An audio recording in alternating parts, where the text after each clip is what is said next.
ADX Supermax, often referred to as the Alcatraz of the Rockies, is America's most secure and notorious prison. Built to house the most dangerous and high-profile criminals, this Supermax facility is known for its advanced security measures and harsh confinement conditions. 50,000 volts. Here, the sun rarely penetrates the thick walls, and prisoners spend 23 hours a day in solitary confinement, cut off from the outside. It's not just a prison, it's a fortress designed to break even the hardest of minds. Join us as we step inside the labyrinth of steel and concrete that is ADX Supermax, the worst prison in the United States of America. The fortress built for despair and incarceration. ADX Supermax, also known as ADX Florence, often described as worse than hell, is a marvel of modern engineering and security design. Officially named the ADX Supermax Prison, it houses the most dangerous criminals in the United States. ADX Supermax is impenetrable and highly controlled, ensuring that the worst offenders cannot threaten society or each other. The construction of ADX Supermax began with a clear mission: to build the worst prison, where security breaches would be virtually impossible. The prison was completed in 1995 and was designed by two leading architecture firms based in Colorado Springs. One of the most notable aspects of ADX Supermax's design is its use of reinforced concrete. The walls, floors, and ceilings are constructed from this incredibly durable material, making it nearly impossible for inmates to break through. The windows in each cell measure only 4 inches by 4 feet and are positioned so inmates can see only the sky and the roof. This design ensures inmates cannot determine their exact location within the facility. The layout of ADX Supermax is a labyrinth of high security zones. The prison is divided into several units, and each serves a specific purpose. The control unit, for instance, houses inmates who have committed serious conduct violations or are deemed especially threatening. The H unit accommodates members of terrorist groups or individuals under special administrative measures. Range 13 provides the highest level of control for the most dangerous inmates. The cells are equipped with concrete fixtures, including a bed, desk, and stool. The toilet and shower are also made of concrete, and the shower is equipped with a timer to prevent flooding. The prison is equipped with hundreds of cameras that monitor every corner of the facility. These cameras are connected to a central control room where staff can observe and respond to any incidents in real time. In addition to visual surveillance, the prison also uses motion detectors and pressure pads to detect any unauthorized movement within the facility. There are approximately 1,400 doors throughout the prison. All can be locked or unlocked from the central control room. This system allows staff to quickly isolate sections of the prison in the event of an emergency. If there is any suspicion of an escape attempt, a single panic button can instantly seal every door in the facility, trapping inmates in their cells or other secure areas. The outer perimeter is lined with 12-foot-high razor wire fences, monitored by heavily armed guards. The area between the fences is equipped with pressure pads that detect any attempt to climb or cut through the fences. Beyond the fences, the surrounding terrain is rugged and desolate, making escape even more difficult. Inside the prison, inmates are transported to different areas of the facility under heavy guard. This often happens in full restraints, including handcuffs, leg irons, and stomach chains. This level of security ensures that inmates have minimal contact with each other and with staff. Meals are typically delivered to inmates in their cells, although transferred inmates may sometimes dine in a shared room under strict supervision. Recreation is limited to a concrete pit that resembles an empty swimming pool, where inmates can take only a few steps in any direction. Life inside ADX Supermax. This extreme level of control extends into every aspect of daily life within ADX Supermax. Inside the prison walls, strict regulations dictate every detail of an inmate's existence. From the moment they enter their cells, each measuring approximately 7 by 12 feet, their interactions with the outside world are minimized. Inmates are allowed to shower 3 times a week, with each shower session strictly timed. The cells are designed to minimize any potential for self-harm or escape. Inmates have access to limited amenities, including a small black and white television that broadcasts educational, recreational, and religious programming. Additionally, inmates have access to a radio and are allowed to read books and magazines, which they can order from the prison library. The food is basic and designed to meet nutritional requirements without being indulgent. Inmates eat their meals alone. This routine is repeated day after day and contributes to the severe mental strain many inmates face. ADX Supermax operates under a strict regime of administrative segregation and solitary confinement. Solitary confinement at ADX Supermax is extreme. Inmates in solitary confinement are isolated from all other inmates and have minimal contact with prison staff. This isolation can last for years, with some inmates spending decades in solitary. The cells are soundproofed to prevent communication between inmates. The psychological impact of prolonged solitary confinement cannot be overstated. Many inmates develop severe mental health issues, including depression, anxiety, and hallucinations. In some cases, inmates exhibit self-destructive behaviors such as spreading feces, smearing body fluids, or engaging in delusional conversations. The harsh environment, described by some as worse than hell, poses deep challenges for inmates and raises complex questions about the human mind under such extreme conditions. Even during medical visits, legal consultations, and other necessary interactions, inmates are heavily restrained and monitored. Medical staff often conduct examinations through the cell door or in specially designed secure rooms to ensure safety. Legal visits are conducted under strict supervision, with measures in place to prevent the exchange of any unauthorized items or information. The limited interaction extends to communication with the outside world. Inmates are allowed a few phone calls per month, which are monitored and recorded. They can send and receive letters, but all correspondence is screened for security reasons. Visits from family and friends are rare and conducted under strict conditions, often through a glass partition to prevent any physical contact. The stringent restrictions on interaction and communication underscore the intense isolation experienced by inmates within ADX Supermax. This environment has housed some of the most notorious criminals in the United States, each contributing to the prison's infamous reputation. In the following chapter, we'll explore the lives and crimes of these notable inmates, delving into how their presence has shaped the identity of this extreme facility. Notable inmates. Timothy McVeigh and Terry Nichols were the masterminds behind one of the deadliest terrorist attacks on American soil, the Oklahoma City bombing. On April 19, 1995, McVeigh detonated a truck bomb outside the Alfred P. Murrah Federal Building, killing 168 people and injuring over 600 others. The attack was a retaliatory act against the federal government for the Waco siege and Ruby Ridge incidents. McVeigh was arrested shortly after the bombing and convicted of multiple federal offenses, including conspiracy to use a weapon of mass destruction. He was sentenced to death and executed in 2001. Terry Nichols, who assisted in planning and preparing the bomb, was also arrested, tried, and convicted.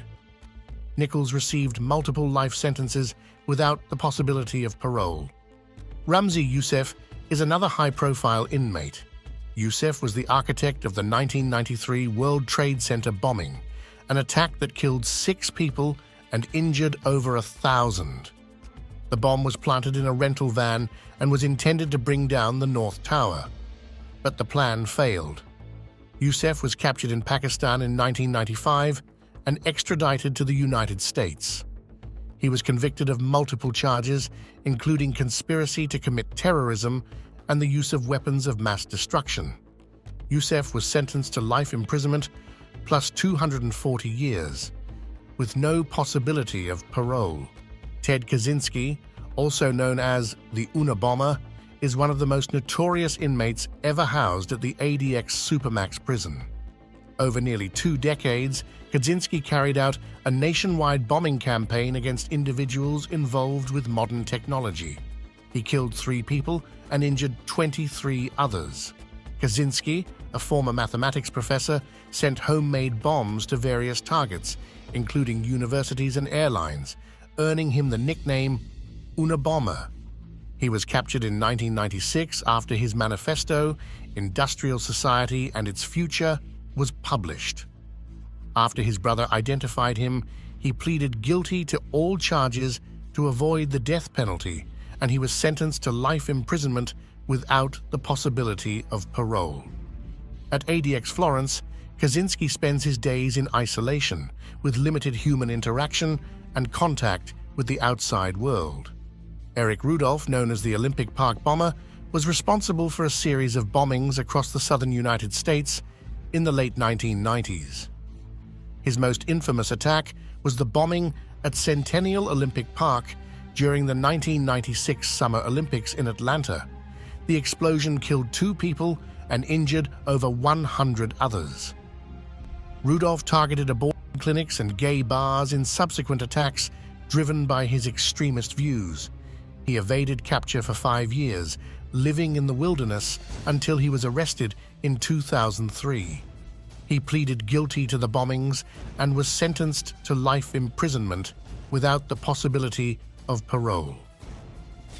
Rudolph was sent to ADX Florence, where his extreme isolation serves as a deterrent against any further extremist influence or activities. Richard Reed, commonly known as the Shoe Bomber, attempted to detonate an explosive device hidden in his shoe on an American Airlines flight from Paris to Miami in December 2001. Reed's plot was foiled by passengers and flight attendants, who subdued him after he tried to light the fuse. His actions were motivated by his allegiance to Al-Qaeda and his desire to carry out a terrorist attack in the wake of 9/11. Reed was arrested upon landing in the United States and charged with multiple offenses, including attempted use of a weapon of mass destruction. He was sentenced to life imprisonment without the possibility of parole. Another notable inmate housed at ADX Supermax is Robert Hansen, a former FBI agent and one of the most damaging spies in American history. Over a period of 22 years, Hansen sold classified information to the Soviet Union and later to Russia, compromising numerous intelligence operations and endangering countless lives. His espionage activities were driven by a combination of financial greed and personal dissatisfaction. Hansen was arrested in 2001 and pleaded guilty to multiple charges of espionage.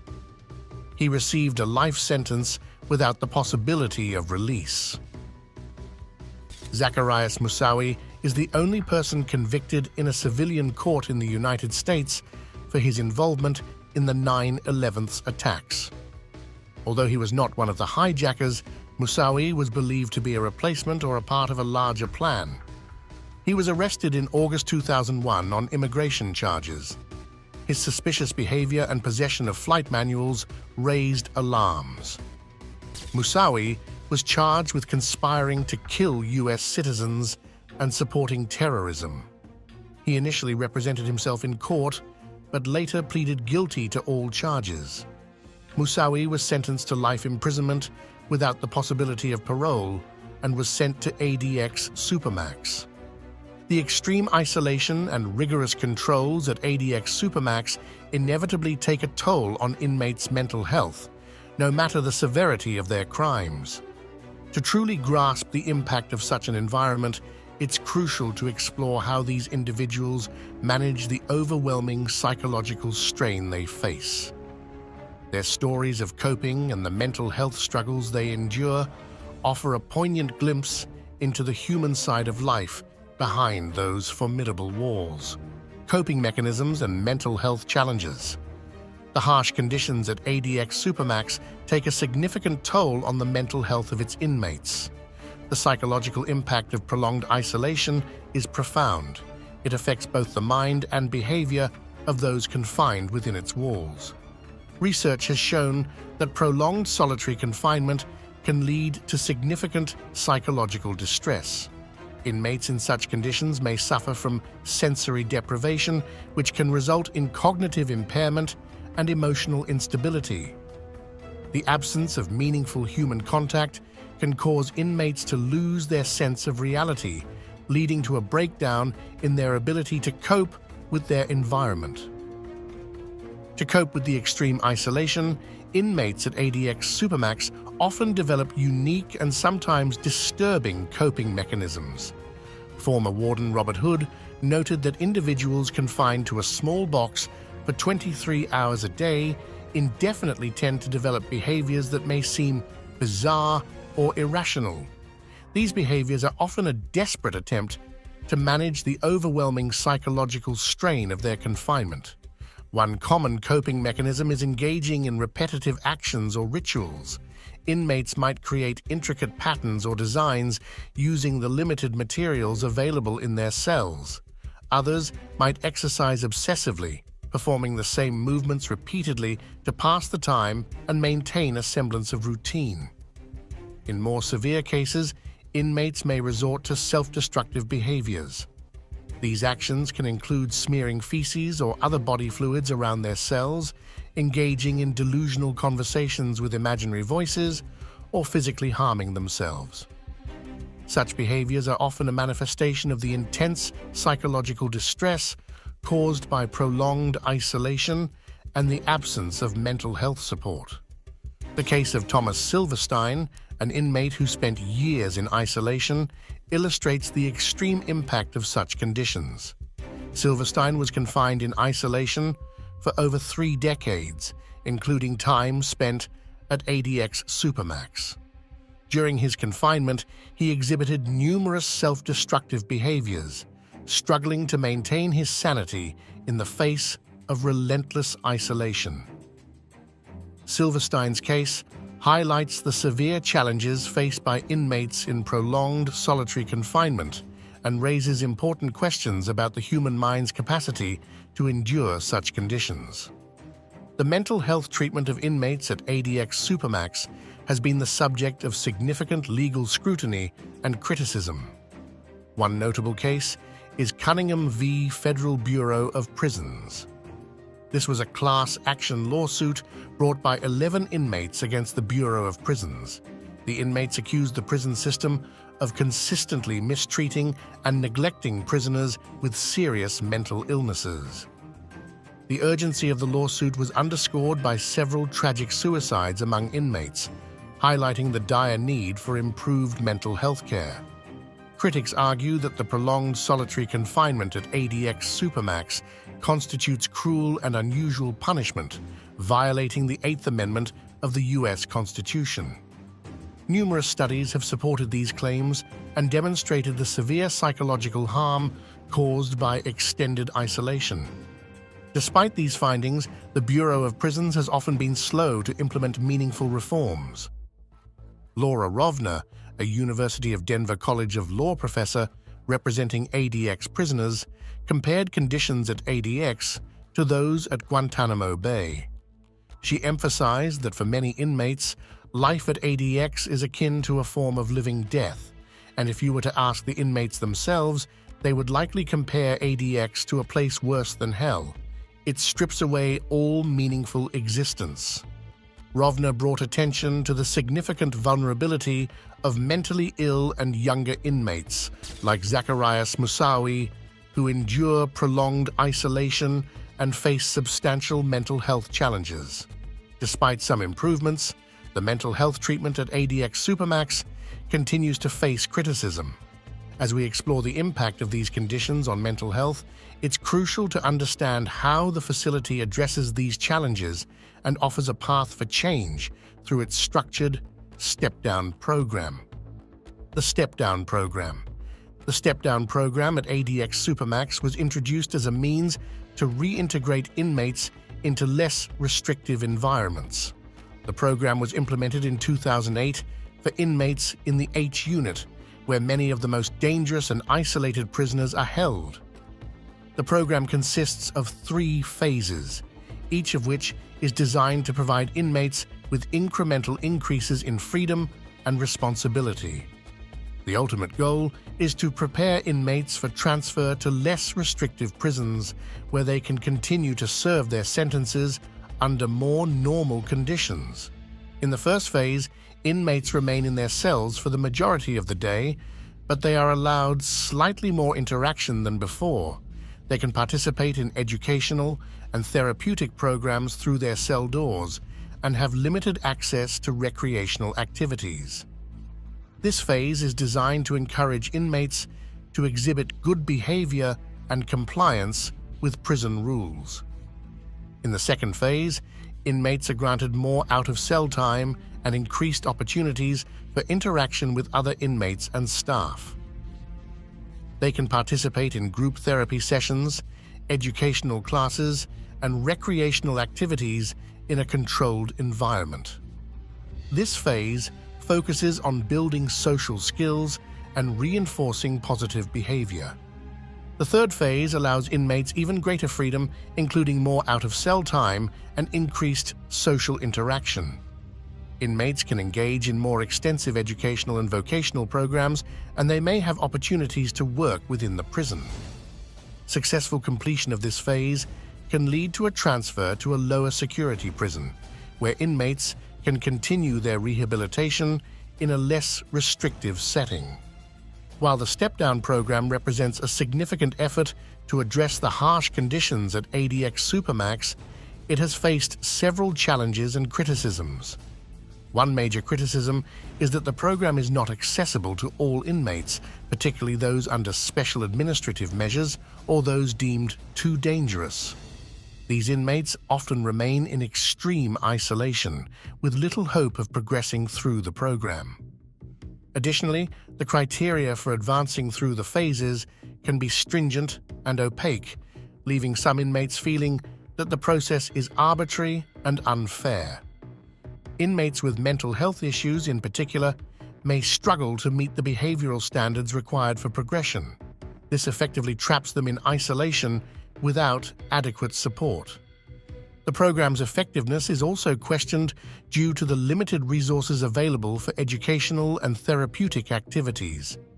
Inmates often have to compete for spots in these programs, and there is a lack of qualified staff to provide the necessary support and supervision. This shortage can hinder the program's ability to achieve its rehabilitative goals. Several inmates have navigated the step-down program with varying degrees of success, highlighting both its potential and its limitations. Ramzi Youssef, the architect of the 1993 World Trade Center bombing, has spent years in solitary confinement. Despite maintaining a clear conduct record for over 5 years, Youssef has struggled to progress beyond the second phase of the program. His inability to advance is largely due to the stringent security measures placed on him, illustrating the challenges faced by high-profile inmates in accessing the program's benefits. Ted Kaczynski, the Unabomber, has also been involved in the step-down program. He spends much of his time reading and writing and has shown intellectual engagement. However, he remains in a highly controlled environment due to the severity of his crimes. The Olympic Park bomber, Eric Rudolph, has participated in the step-down program with some success. Rudolph's behavior has improved over time, allowing him to advance to the second phase. However, his progress is closely monitored, and any infractions could result in a return to more restrictive conditions. One of the longest-serving inmates in solitary confinement, Thomas Silverstein's experience highlights the extreme challenges of prolonged isolation. Despite his efforts to engage with the program, his long history of violence and escape attempts has made it difficult for him to progress. Silverstein's case raises important questions about the effectiveness of the step-down program for inmates with extensive histories of disruptive behavior. High-profile legal cases.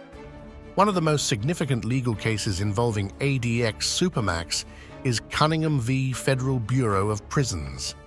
11 prisoners filed this class action lawsuit against the Bureau of Prisons, accusing it of routinely mistreating and neglecting inmates with serious mental illnesses. The plaintiffs argued that the prolonged solitary confinement at ADX Supermax constituted cruel and unusual punishment, violating their Eighth Amendment rights. Numerous suicides among inmates with mental health issues highlighted the urgency of the lawsuit. These terrible events demonstrated how badly the prison system needs to improve its mental health care and support services. The lawsuit drew attention to the severe psychological impact of prolonged isolation and the lack of adequate mental health treatment. As a result of the Cunningham case, the BOP was compelled to make several changes to its policies and practices at ADX Supermax. These changes included the implementation of a step-down program for inmates in the H unit, designed to gradually reintegrate them into less restrictive environments. Additionally, the BOP increased mental health staffing and improved access to therapeutic and educational programs. These measures aim to address the root causes of mental health issues among inmates and provide more comprehensive support. The legal cases of Julian Assange and Abu Hamza also brought significant attention to the conditions at ADX Supermax. Although neither Assange nor Hamza were ultimately housed at ADX Supermax, the legal battles surrounding their potential extradition highlighted the extreme conditions at the prison. Julian Assange, the founder of WikiLeaks, faced extradition from the United Kingdom to the United States on charges of espionage. His legal team argued that if extradited, Assange would likely be held at ADX Supermax under special administrative measures. These would subject him to prolonged solitary confinement and severe restrictions on communication. In 2020, a British judge ruled against Assange's extradition, partly due to concerns about the harsh conditions he might face at ADX Supermax. Abu Hamza, a former imam of London's Finsbury Park Mosque, was extradited to the United States on charges of terrorism and kidnapping. He was sentenced to life imprisonment and held in solitary confinement at ADX Supermax. Hamza's legal team argued that his health had deteriorated due to the harsh conditions and prolonged isolation. They sought his release on compassionate grounds, citing complications from COVID-19 and the extreme confinement. Although an earlier appeal against his extradition had been rejected by the European Court of Human Rights, the ongoing legal battles highlighted the inhumane conditions at ADX Supermax. The concerns raised in these cases have prompted further scrutiny of the prison's practices and led to calls for reform. The legal battles emphasized the need for greater transparency and oversight in the treatment of inmates, particularly those held under special administrative measures. Overall, these high-profile legal cases have underscored the importance of safeguarding the rights and well-being of inmates, even those held in the most secure and notorious prisons. While ADX Supermax remains one of the toughest prisons in the world, the legal challenges it has faced have prompted necessary changes and increased awareness of the need for humane treatment and mental health support. These cases continue to shape the policies and practices at ADX Supermax, ensuring that the prison evolves to meet the demands of justice and human rights. ADX Florence represents both the pinnacle of prison security and a profound challenge to the principles of human rights and mental health care. The lessons learned from its operation will be vital in shaping the future of high-security incarceration, prompting ongoing reflection and reform to ensure that the penal system meets the demands of justice and humanity. Do you think supermax prisons like ADX Florence serve their purpose? Let us know in the comments.